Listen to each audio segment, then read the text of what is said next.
This week my dad's computer quit working. So of course I'm his tech support guy, and so he brought it to me, and now it's time to have a look inside to see what's wrong. It obviously needs some surgery. And of course, you know I'm a really great do-it-yourself guy, so I really need to find out what's wrong. So my dad's an interesting guy. He's almost 92, but he's really high tech. In fact, he's probably the only 92-year-old in his seniors complex with his own computer, his own iPad, and his own wireless network. He's really quite amazing. But I think I need to take out the hard drive. So it's coming a bit loose here, but I'm suspicious the problem is the hard drive. Okay, there, it's loose.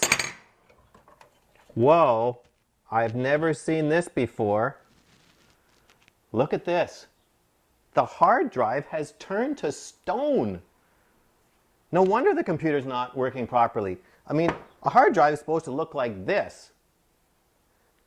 But you know, this actually reminds me of that verse in Ezekiel 36 and 26 that says, I will give you a new heart, I will put a new spirit in you, I will take from you your heart of stone and give you a heart of flesh.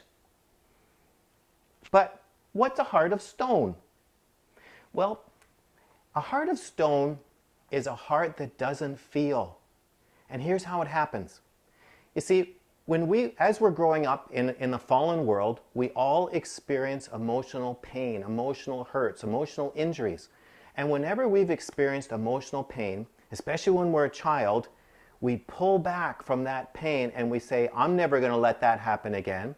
And we build protective walls and we harden our hearts and pull back. And if you've been raised in a really dysfunctional home environment, you've been hurt a lot of times. And so you build a lot of walls and your heart hardens in many locations. And you stop feeling in those areas because it's better not to feel than to have painful feelings or painful emotions. So the more painful your upbringing, the more walls you've placed, the more damage you've had, the greater is your baggage, but the more areas of your heart have turned to stone. And when you have these high protective walls and stony heart, it really interferes with your relationships to other people, to yourself, and to God. Because you just pull back, you keep a safe distance, and you stop feeling. But you know, Jesus wants to heal that. He wants to take your heart of stone and replace it with a beating heart of flesh. So how does that happen?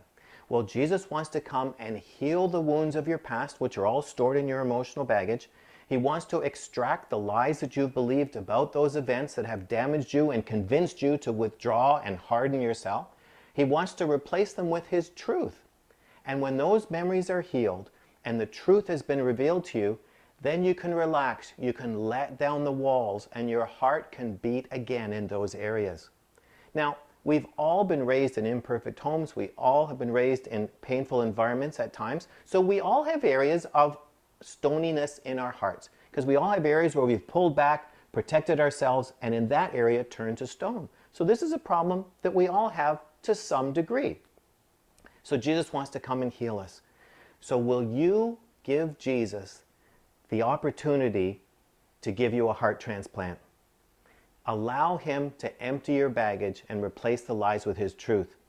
And some of you may need to see a Christian counselor to help you walk through that if you have a lot of painful experiences, or just contact me and in a coaching appointment, I'll walk you through that. But to live a transformed life, you need to have a beating heart of flesh. Now I want to hear from you. How has God softened and healed your heart? Just leave your comments in the box below. And if this is your first visit here, you need to get my free self-assessment guide.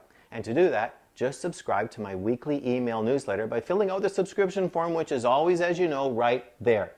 I'll talk to you again next week, but this week, let God give you a new heart.